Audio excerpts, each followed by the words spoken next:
What is up, guys? Chick is here with an intro that's finally not cringy. Hey. Thank you so much for stopping by, and today, We are gonna have my wife throwing shade, but also we are going to be discussing some really important information revolving around the Empyrean Foundation event, which has just begun in Destiny 2 Season of Dawn. Long story short, most people are wasting thousands and thousands of resources and neglecting thousands and thousands more. If you haven't started your journey and you haven't started donating yet, fantastic news, you're in the right place, and again, you're going to benefit greatly. If you already have donated your Fractiline, don't worry, there's still a lot of very useful information that's going to definitely matter coming with next week's reset. And so, let's get started. First things first, to unlock the Empyrean Foundation event and to start donating, there is a quest line available from Saint 14. If you don't have it or you're stuck on a part, I've done a video outlining that quest and the new boss fight in the Sundial, etc. So check that out if you haven't. But after you do this quest, you can then go to the Tower Obelisk, and very importantly, you have the option to get this generated polarized Fractiline. This is essentially your investment. This is, dividends for your investment into all the obelisks. As you can see, when I accept mine, and you shouldn't accept yours if you haven't already, I accept mine and I get 8,100. If you look at my resonance, it's exactly 8,100. And this is just a overall cumulative number based on how much I've leveled up all of my different obelisks. So I've maxed out, in terms of actual beneficial rewards like mods and so on, all of the 4 obelisks on Mars, Tangled Shore, Nessus, and the EDZ, and donated even more into those. So every single week, if I don't do anything more, I will always get 8,100 Fractiline every week that I can spend on donating, which obviously if you donate 400, it completes all of the different time lost bounties in your inventory, so hugely beneficial for farming those weapons and stuff like that. But that means, obviously, you want as much Fractiline as possible. And here's why I say don't grab it. Because it can actually change. You want to wait until the last moment on Monday before reset to grab your generated polarized Fractiline, because you still have the opportunity to increase your resonance rank. That's right, you still have the opportunity to go to the EDZ obelisk, for an example, and increase its resonance rank to make the generated polarized Fractiline you receive as large as possible. However, some of you may be thinking, well, Rick, that's great and all, but I want to use my Fractiline now. I want to farm bounties this week. I don't want to just deposit it all and then get a bigger bonus next week. And that is totally fair.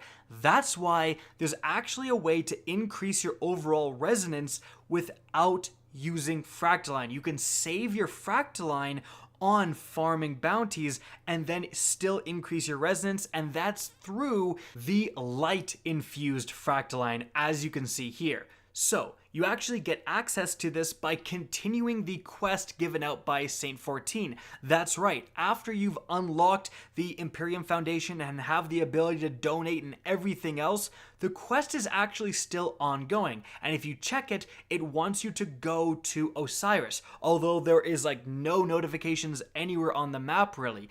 But if you go and do this and just talk to him, he's going to give you a little bit of dialogue. And then once you do that, it's going to officially complete this quest. You can head back to the Tower Obelisk. And as you can see, light infused Fractiline is now available here.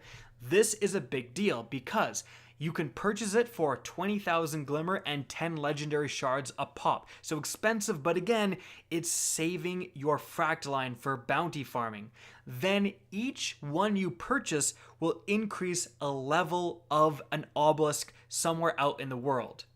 So you can see right here, I buy 5 of them and then I go to Mars, to the Mars obelisk, and there's a brand new option to increase its resonance rank. Instead of just putting in 10 or 50, I can now put in 1 light infused Fractiline. And every time I do, I just rank it up by 1.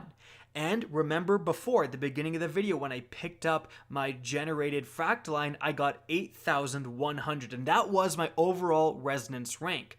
Well, after ranking up the Mars Obelisk 5 times, I go back to the Tower Obelisk, and as you can see, my new resonance rank is 8,600. So 500 more, perfectly 500 more, with the 5 light-infused Fractiline I used to level up the Obelisk 5 times. So I'm not going to get 8,100 come reset, I'm now going to get 8,600. So, especially if the spider in the Tangled Shore is selling Glimmer, you can get a ton of light-infused Fractiline. You can increase the amount of polarized Fractiline you're getting every single week by thousands and thousands and thousands. Especially if you don't want to do the normal Fractiline farming techniques of just grinding activities and doing the weekly bounties, etc. Now, if you are short on Glimmer or Legendary Shards, you can, like I've said, just invest your Fractiline into leveling up obelisks. You can take all of your Fractiline, let's say you have 4,000, and just pour it all into the Mars Obelisk, the Tangled Shore Obelisk, whatever, and again, that's going to increase your resonance rank and give you way more every single week. Yes, you won't be able to farm bounties this week, but you're going to benefit greatly in the weeks to come. That's really up to you guys. Now, a couple more important things. Firstly, if you're doing the time lost bounty farming, you're getting experience every time you hand in one of those. So it's a great way to level up your season's pass and increase your light level. If you want to do this the most efficiently as possible, you want to grab bounties specifically for the perfect Paradox shotgun. The reason being is because all of the other time lost bounties you can grab 4 of, as you can see. But for whatever reason, the perfect Paradox allows you to grab 6 bounties. So for only 20 more polarized Fractiline for the 2 additional bounties, you get a huge additional chunk of experience for then handing in the 400 polarized Fractiline to level them all up. So again, definitely consider that if experience is something you're going after. Additionally, you may be wondering, okay, what is all of this for? And exactly how far has the community progressed in the overall Fractiline donation goals? Well, there's somewhere in-game you can actually check that. If you go to the Crucible screen, as you can see, there's a brand new node in the very top center. It says Empyrean Foundation Community Co-op, Caloris Spires Mercury, and it says Help Saint 14 Prepare for the Future. Now, very interestingly, what you're seeing on screen was not there a few hours before this gameplay, and that's because it's already been updated. On the very first day, the community reached the initial goal of 400 million Fractiline donated, and you can see the official Destiny the Game Twitter acknowledge this accomplishment. And so this icon actually went from originally this, where all 7 of these bars are blank, to the newest version, or at least when I am recording this commentary, with one of those bars filled in for that first community goal. And to remind you, the other goals are for stage 2, 700 million, for stage 3, 1,200 million, and stage 4, 5, 6, and 7 are still unknown. So that's actually really cool, but it does beg the question, what if we fill up this bar early? What if the community reaches all 7 of these goals? Will the new activity just unlock, or will that be the moment that, like it said earlier in a weekly update, everyone in the community will get a special shader if we do reach the 7th goal? I do think it's very unlikely for this new thing to be unlocked early because we have the set date for the brand new season being March 10th, and that is still a ways away, and the Destiny community is pretty nutty. Like, we could do this in like a couple weeks, frankly.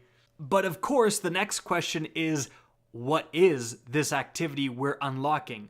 Well, it's in the Crucible directory, and that is not a mistake. And the symbol very much looks like a tower of some kind, radiating something, a lighthouse perhaps, and that is definitely what I think it is. This is unlocking. This is the community's goal to unlock Trials as the pinnacle PvP activity that was absolutely famous in Destiny 1. For those new players, Trials of Osiris, which of course we're helping Osiris, we're rebuilding something on Mercury. The original lighthouse for Trials of Osiris was on Mercury.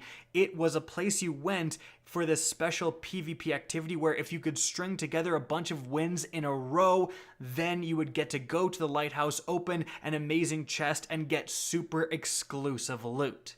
It was, for all intents and purposes, the raid of PvP. It was the Crucible's endgame activity that players looked forward to and really went after. In fact, Trials was such a big deal, it was basically the thing keeping Destiny within the Twitch directory ever since it was introduced, honestly. There was, of course, Trials of the Nine, which was a different version that came with the Destiny 2 launch, but a lot of people felt that this didn't encapsulate the true spirit of Trials, and of course, going back to Mercury, being involved with Osiris or Saint 14, that really does seem to be going back to the roots of Trials. So if you're a PvP player, next season, it's your time to shine. In any event, that is it for the video. Just want to explain the inner workings of this event, and I hope you guys enjoyed, found this informative, and if you did, please remember to help me out by simply rating and especially sharing this video. If you guys want to see more Destiny 2 content similar to this, don't be afraid to slap that subscribe button. If you want to get in touch with me and keep up to date with the latest channel activity, the best way is to follow me on Twitter at @RickKackis. That's linked in the description down below. Again, I hope you enjoyed the video, and as always, have a good day.